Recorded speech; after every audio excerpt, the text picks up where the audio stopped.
Greetings all, Ferrari Man 601 here. In keeping with the launches of the 2019 Formula One cars, for your viewing pleasure, the 2019 Ferrari SF90. Yes, this is one of the most highly anticipated cars of the launch season. Ferrari have taken the wraps off of their 2019 Challenger, and it has already hit the track as the first day of winter testing from Barcelona has just completed. Here is the car as we saw it on launch day a few days ago now. And first off, the most striking thing about this car is quite obviously, it is evolutionary rather than revolutionary.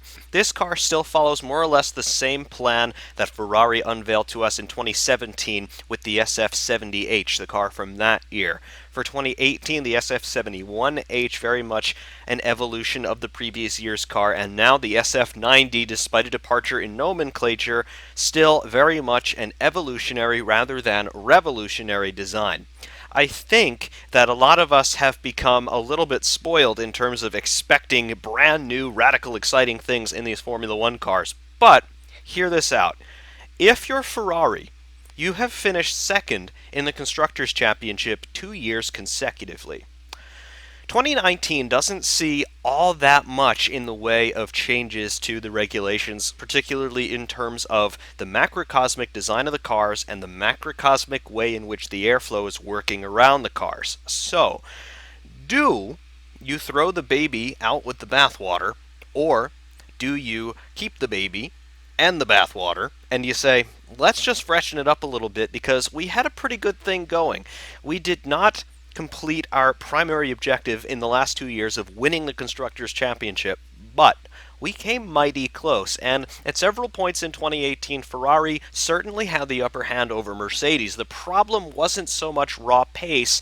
The problem was more on the managerial side for Ferrari. They just couldn't keep their momentum going forward, and then of course we had the whole polemic with the MGU nonsense. But Ferrari have all the raw materials, they have the pace on a good day, it's just that they can't keep the momentum going to secure a Constructors' Championship, and to do that you need two drivers and two cars running at 100% all the time, and Ferrari just couldn't get that together in 2018. You had Vettel over one weekend, Raikkonen over the next. Ferrari just couldn't get both cars consistently finishing on the podium and challenging for wins on a consistent basis. Mercedes managed to do that much more effectively, and they were rewarded with the Constructors' Championship and another driver's title to boot. So, again, Ferrari being evolutionary rather than revolutionary, it's not a bad thing by any stretch of the imagination.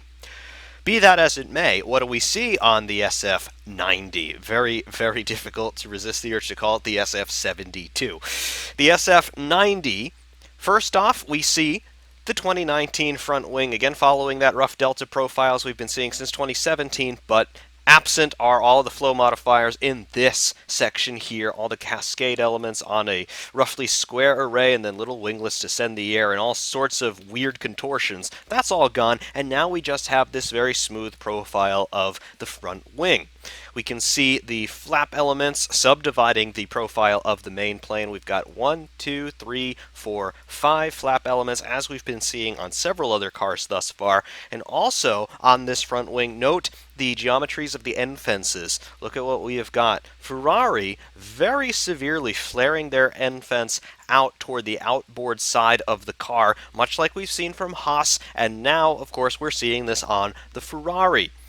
Perhaps it's no coincidence that Haas did this first because, well, Haas, what engines are they running? Ferrari. What technical support do they have? Ferrari. So perhaps the Ferrari B team or C team, depending on your perspective, just doing a little bit of testing for the mothership there. But Ferrari flaring out their front wing end fences there. Again, this is an attempt to scavenge a little bit of outwash around the front axle. Again, the rationale behind banning those cascade elements on the front wing was to limit outwash, limit vortex generation, and thereby limit dirty air. So there is the end result. The nose and nose tip solution, very similar to what we've been seeing on the Ferrari over the last 2 years, the SF70 and 71H, both running these thumbnail noses. Ferrari are continuing in that almost exact same vein here on the SF90. Moving up the monocoque, not so many departures from what we have already seen from Maranello. Front suspension arrangement, wishbone, wishbone, push rod, so double wishbone push rod front end on the Ferrari. Little bit of a departure from last year's car though. Here is a little duct, a little outlet for an S duct. We can assume that the S duct will be fed from someplace underneath the nose in that lower profile, and then it will exhaust here over the front section of the monocoque, generating a little bit more front end downforce effectively for free because there's not too much of a drag penalty thereby. Moving toward the cockpit and cockpit surround, here's Halo. Interesting to note what they've done with the livery here. This is basically to complement the new Mission Winnow branding on the car. Again, we saw this for the Japanese Grand Prix, I believe it was. Ferrari debuted Mission Winnow last year, but they've changed the contrast here. Mission and Winnow now are being shown here in this matte gray finish, and the entire livery of the car actually has caught some attention because it is a matte livery rather than a very glossy one. Ferrari claim a weight savings by running matte paint rather than a high gloss paint finish. Perhaps that's true, perhaps it's just a gimmick, but whatever the case, Ferrari running a matte livery. Interesting to see how they have integrated Halo with this livery. You have the principal stay of Halo, the front and center section there, half painted in red, and then we go up toward black or gray. It's a little bit difficult to tell from the lighting on this image, but very much a dark color. Ferrari not choosing to paint the Halo red as they have done in previous years. Perhaps that'll stay, perhaps that'll change, but whatever, there it is, and of course all of that in its homologated mounting positions. Through the midsection of the car, moving forward again a little bit, just forward of the front suspension, we can see these little strakes and flow modifiers coming down off of the nose. This is very similar to what we have seen Ferrari, Mercedes, Red Bull, etc. run since 2017. Again, these are little primary barge boards here, or initial barge boards, if you will, as the air moves through the center section of the car and starts to move rearward around the principal barge boards in this section, which we can't see too well because it is black on black. What we can see very well in the midsection heading toward the rear on this car, though, is the shrink-wrapped bodywork on the SF90. Have a look at the profile. This is a turning vane here, but then we come back inboard, and here is the side of the side pod moving arrears. Look at how tight all of that is, which means you have got all this empty space to play with, more air to funnel in toward the diffuser. Absolutely fantastic integration of components, fantastic packaging on the part of Ferrari. Remember, this team also designing their engine and whole powertrain in-house, so they know exactly what the packaging and cooling requirements are going to be. Therefore, they can stretch it to the absolute limit from the word go. Very cool. Also on the rear end, wishbone, wishbone, pull rod. We have got ourselves a pull rod rear suspension on the Ferrari, just as we have on all the Formula One cars thus far in 2019.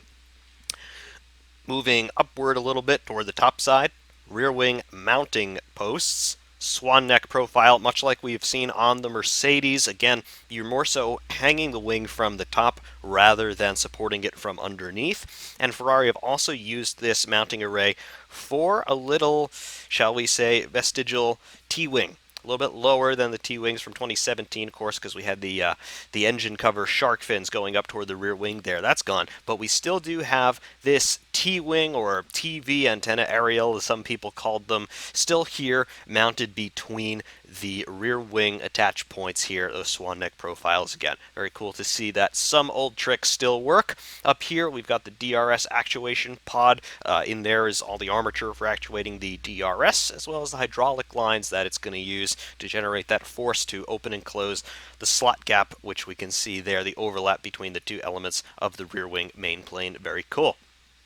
Speaking of rear wings, here is the end fence, end plate profile here. Very sophisticated design. You can see, very much like the Haas, we have this very large open section in the rear wing end fence, but we've also got these very McLaren-esque striations in the wing. These are freestanding, or at least semi-freestanding sections of the end fence, and then even forward of this very leading edge of the end fence. Look at how thin everything is. That is such fantastic work from the carbon composite guys at Maranello, able to get something that thin but still rigid enough to support the download of the rear wing. Very, very, very cool. Finally on this shot, airbox, unlike what other teams have done with their airboxes, squaring them off a bit or even enlarging them, Ferrari have actually closed down the airbox opening. Ferrari had a very oblong one in 2017 and 2018. Now they have turned it into a triangular section, and they have actually closed down the aperture there. The reason for this, in my estimation, the rear wings are higher this year, meaning that you're more concerned with the cleanliness of the airflow and the uniformity of that airflow as it's coming down off the sides of the engine cover through the lower section of the wing where it's open there. That's downwash. And again, you need that airflow to be consistent and clean so that you get the best aero efficiency from your rear wing. Top side here on the rear wing, again, the more obstructions you can keep from this section of the car, the more uniform and laminar that flow is going to be as it goes across the main plane there, generating better downforce. And on this next shot, now looking at the car from straight on pretty much at eye level here if we were kneeling in front of it, here we go. There is our nose profile as we spoke about earlier, pretty much unchanged from 2017. You've got these two channels running to either side of the nose tip, which is only there to satisfy the FIA Fun Police, but again, you can see the philosophy over the neutral center section of the wing, trying to funnel the air in, starting to pressurize it so that we can start to service the midsection of the front end there with all of the bargeboard arrays, as we can see. Confirmation again of the suspension geometry on the Ferrari, double wishbone push rod across the front axle. Also here on this shot we can get a better look now of the proportions of the front wing. Again, all the teams have this neutral center section there, but on the outboard elements where we see all of the flaps, this is where the engineers play. Now, Ferrari and its sister team, Alfa Romeo, have definitely caught some attention with the wing design on the Alfa Romeo, and of course we'll be taking a look at that car a little bit later on. But with this wing here, it's a little bit more traditional. Ferrari following in the same vein as Toro Rosso in terms of this upturn in the outboard section of the wing. You can see how the carbon almost twists a little bit as it's moving outboard. Very cool, and again, this is also most likely working in conjunction with the profile of that end fence. Again, just trying to funnel air up and over toward the side there of these big front tires, which are going to generate loads of drag if you don't treat it properly. So again, very cool elements on this front wing. Speaking of elements on the front wing, you can see here the flap adjusters. These are the little rack and pinion devices that will actually alter the angles of the wing flaps. It looks like they're only hooked up to service the top two flaps on either side, but you can see the angle of both of those flap adjusters, and you can also see the profile of them. They're not just these square things stuck in the wing. They have their own little minuscule airfoil shape. And when you angle an airfoil, you direct the flow of air. So Ferrari, they're even using the front flap adjusters there to direct airflow around and over the front tires there. Very cool. Again, we've seen other teams do this, but it's the first time in one of these videos that we've actually gotten the chance to see it for ourselves. So very interesting design to see there. Also on this shot, you can see this slightly raised section of bodywork. That is where the S-duct is venting out the top of the monocoque. Very cool. Also on this shot, we can see the geometries of the turning vanes here. Here's the radiator inlet on the side pod. And there may be more elements to this. In fact, let's put a little bit of a higher contrast color on this. There is our radiator opening in principle, but look underneath here. We have got another little secondary duct running just in the top section of that. Remember the completely enclosed holes in the top side of the side pods on the SF70 and SF71. Looks like Ferrari have done away with that for the most part for the SF90, but you can still see they're trying to split the airflow here with their radiator inlets, so interesting to see. And it does appear that this duct has its own structure moving down into the side pod itself. Very cool there. Again, that could be for cooling, that could be engine air intake, it could be to cool the ERS batteries, any number of things, but Ferrari subdividing the airflow with their radiator inlets there. Of course, the big portion of this duct for cooling the engine, quite obviously, radiators behind there. In addition to that, we have got ourselves turning vanes, just like we've seen on the Red Bull and the Mercedes, multi-element turning vanes, and of course there are larger elements to these outboard behind the rear tires. Behind the front tires rather, we can't see them right now. But multi-element, very complicated turning vanes, and these winglet strakes running off of the side of the monocoque, and this lower one actually integrating itself with the radiator inlet. Very nice. The wing mirror supports right there. Again, another very high and outboard wing mirror on a 2019 Formula One car. Definitely this is in reaction to the slightly altered location of the rear wing this year. Very cool to see that. And you can even see this little strake connecting the wing to one of these outboard turning vanes. So once again, a little bit more rigidity, but also part integration, using the turning vane to do two things. One, to turn the air around, which is its primary role, but also to add a little bit more structural rigidity to the wing mirrors, just so they don't vibrate too much and blur the driver's vision. Very cool to see all of that.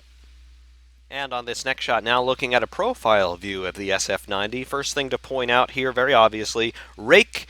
Here is the line from the reference plane to the floor on the front end, and from the reference plane to the floor on the rear end. You can see the difference there in ride height. Lots of Rake being dialed into the Ferrari. Again, trying to get that weight distribution forward over the front axle. Again, you're just trying to cure any chassis dynamics issues there by having your weight distribution all concentrated toward the rear, because of course you've got your fuel tank roughly in this area. Underneath the fuel tank you have got your MGU batteries, and then through here you've got the big lump that is your engine, and then through here you've got the gearbox going out to the back in differential, so basically a transaxle back here. So lots of heavy high mass components in the rear section of the car. So when you run that Rake, you raise the rear end ride height, you get gravity to pull that weight back toward the front axle. Basically, you're using a ramp effect, if you could see that there. So that's the rationale of Rake. Again, it also helps to have the airflow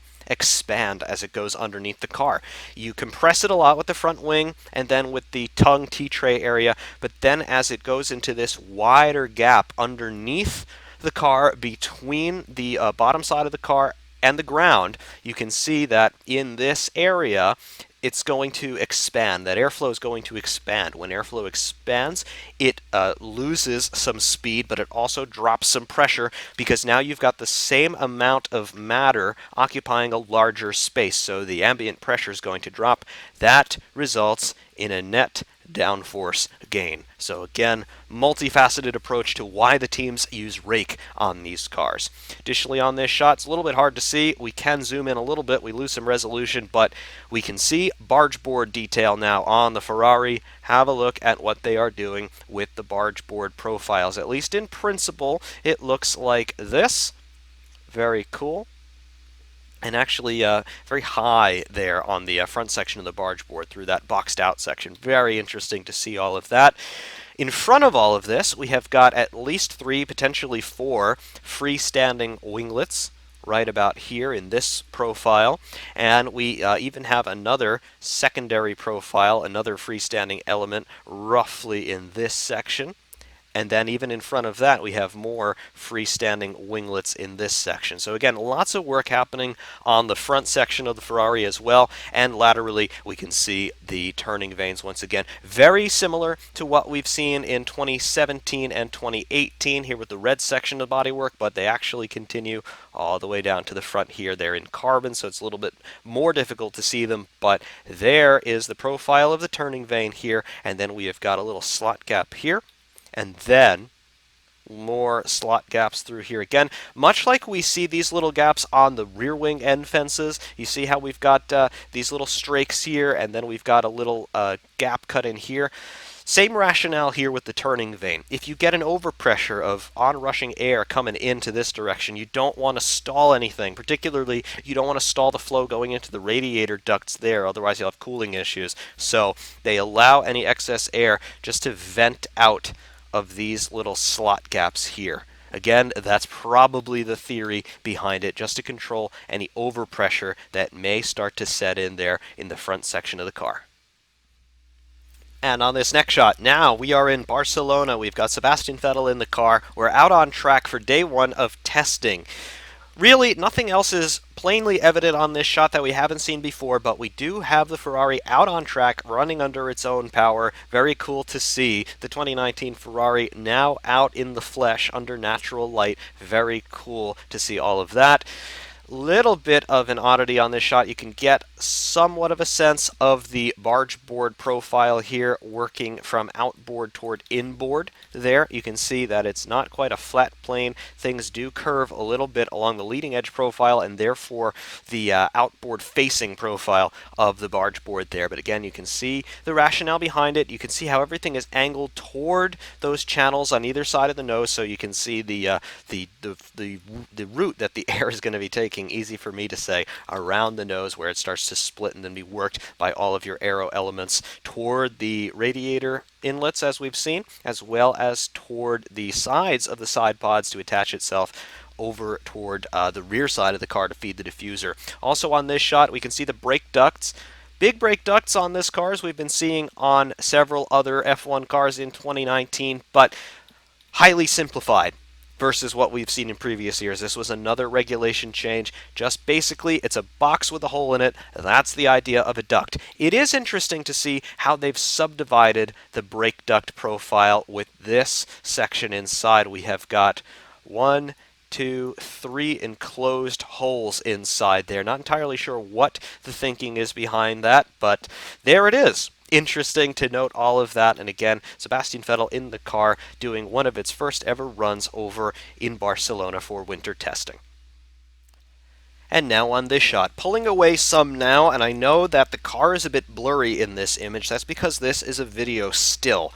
But I do want to highlight here, we're coming up into turn 3 at Catalunya. This is the long right-hander that in 2017 they started to be able to take completely flat out, and it looks as if this is the same now in 2019. They're not going to be coming off of the throttle very much, even at all, as they're going through the entirety of turn 3 there. So it's a completely flat out right-hand corner, takes them through about 130, 140 degrees, very long corner, and high loading going through the suspension and also going through the aerodynamic components. You'll approach this in 5th gear. By the time you're exiting, having negotiated the corner, you're up in the top end of 7th gear or the low end of 8th gear. So pretty much coming to VMAX as you're going through a corner. That's the amount of grip that a modern Formula One car has. It's absolutely astonishing to watch. But I did want to highlight, you can see there is an evident difference in the height of the front wing between the left side and the right side of this image. Obviously, for the car, this is reversed because we're in a right-hand corner, which means that you're going to have weight transfer over toward vehicle left. That is screen right for us because we're looking at the car from a head-on angle. But you can see how we do have the weight transfer across the car. You can see a change in the apparent ride height. Very cool to see the forces going through there, and also you can see the aero load. You can see how this end fence is being pulled down toward the ground just a little bit more than the one on the left side of the screen, right side of the car. Very cool to see that. And another video still for us. Again, I know it's a little bit blurry, but just to highlight that weight transfer and the aero load once again, this is about a second after the previous image that we just saw. We're still in turn 3 at Barcelona. We've accelerated a little bit and we've turned into the real meat of the corner now. Sebastian Vettel just picking up the apex. But you can see, once again, drawing a line from the end fence to the ground on car right, and from the end fence to the ground on car left. You can see the differences in the heights of those two lines. You can see how the wing is flexing to take on the aero load as it goes through the corner. This is pretty much maximum downforce.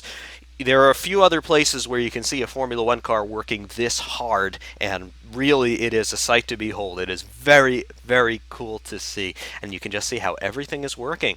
Notice the rake that we saw on the launch pictures just sitting stationary. Yes, there is still rake apparent here, and it's a little bit difficult to divine because of the angle that we're at. We're not directly side on, but you can see that as the car is generating downforce, that load, that net load, the aero load through the car is conspiring to flatten everything out a little bit. So you can see the compression in the suspension thanks to the aerodynamic load as the wings are generating downforce and all of the flow is coming through the car here through the midsection, attaching itself to the floor and exhausting underneath the wing.